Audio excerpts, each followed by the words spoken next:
Magandang araw mga kaibigan. Bigyan natin ng reaction, opinion ngayon itong post ng GMA News 21 minutes ago.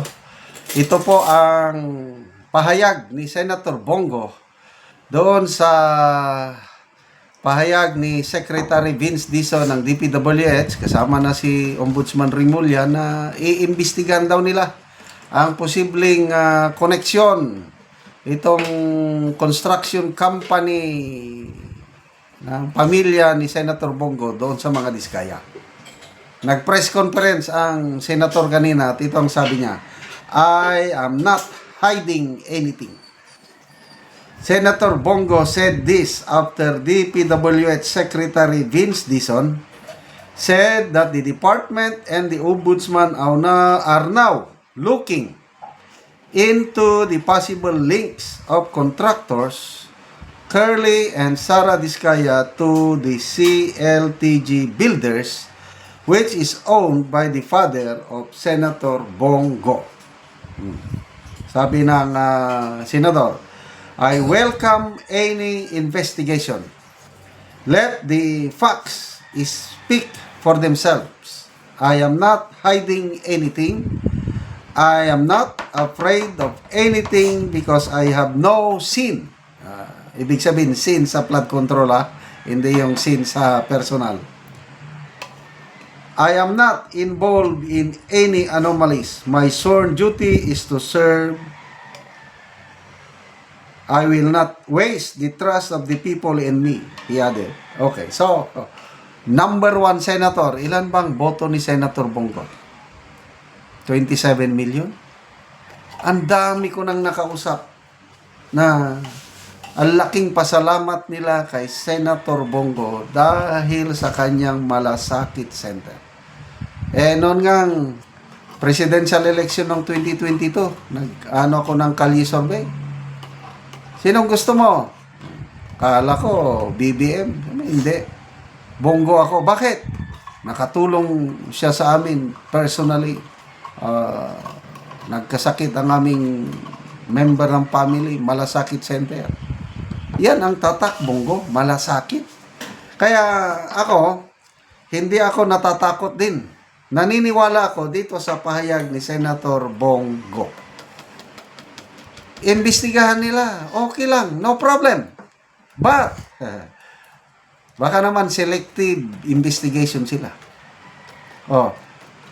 Ito, palaging nananawagan si Attorney Rowena Guanzon. Secretary Vince Dizon, ang sipag-sipag nyong mag-imbestiga. Napuntahan nyo na ba ang Ilocos Norte? Napuntahan nyo na ba ang Leyte? Yan ang tanong. Napakabilis po ninyo pag Duterte na ang nasasangkot. Mabilis pa sa alas 4. We have no problem with that. Imbestigahan nyo.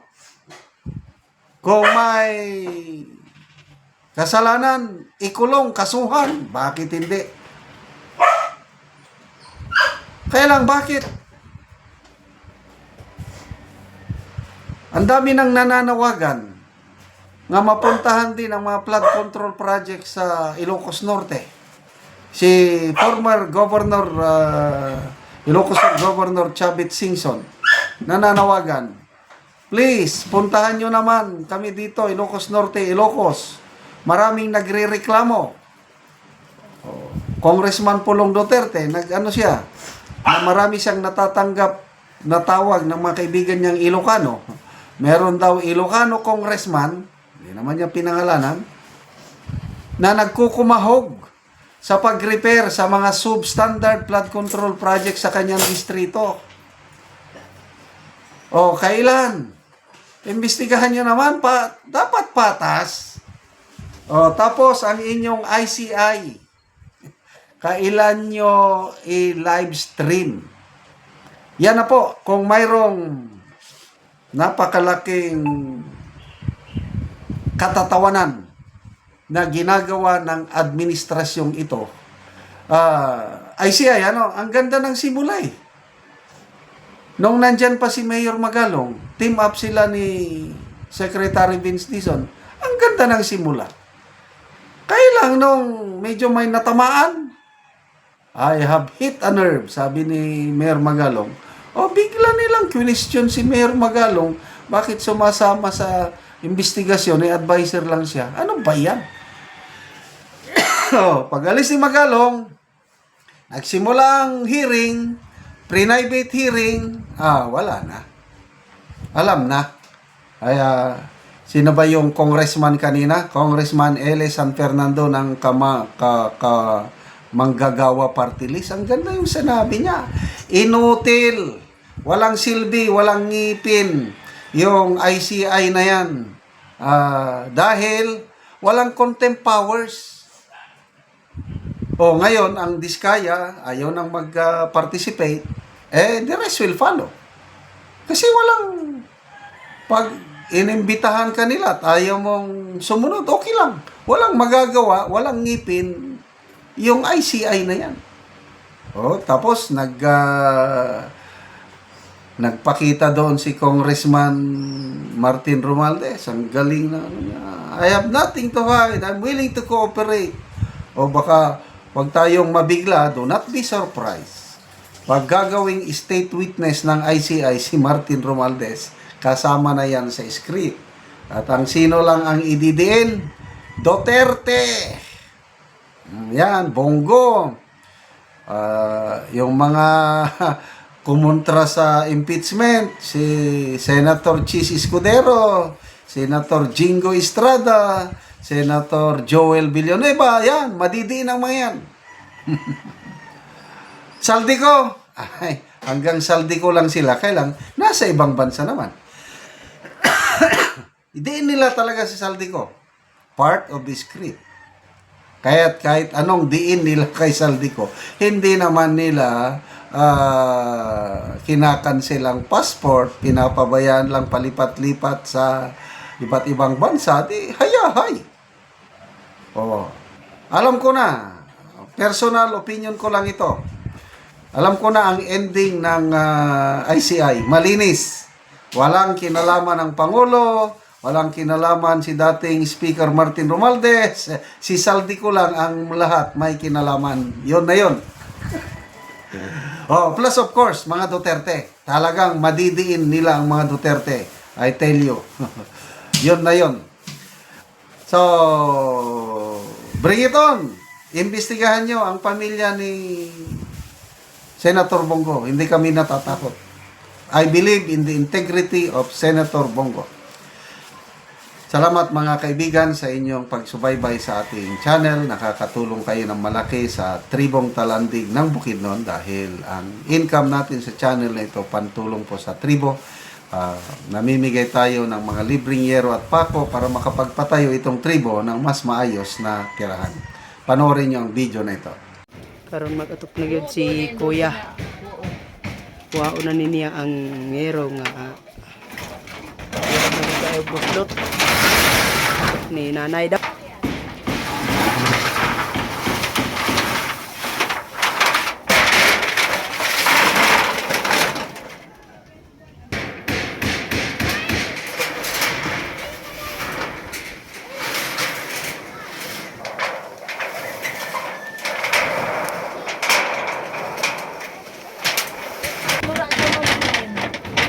Isok-sok ba?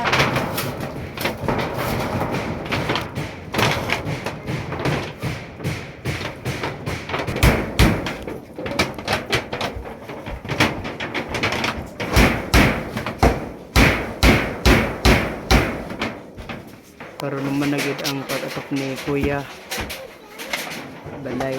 So maayo na gyud nga tan-awon. Kadili naman ingon pareha ganin na nga buslot. Karon naman na gyud sa pag-atok. So maayo na nga tan-awon dili na pareha ganin nga mabuslot. Salamat sa Ginoo nga ining kuan hinabang o kuan padi na sa nagkuan ani. Daghang salamat.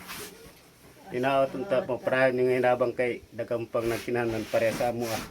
Oo. Pobre. Pila kuya imong anak? Isa. Isa pa. So unsa imong trabaho karon niya?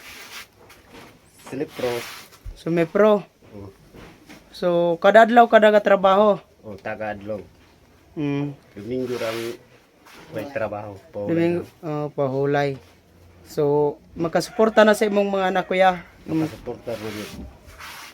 Ura gid pagpalit bugas unsa pa di kinahanglan Bugas ra gyud ang makuan kuya, mga afford. bugas ra gid. Sa panangyero kuya nga pangatop. So Wa na gid mabudgetan. wala na nabudgetan. So igo lang sa pagkaon imong trabaho kuya. Igo ra gid sa pagkaon napagid binulan nga motor Salamat kayo kuya.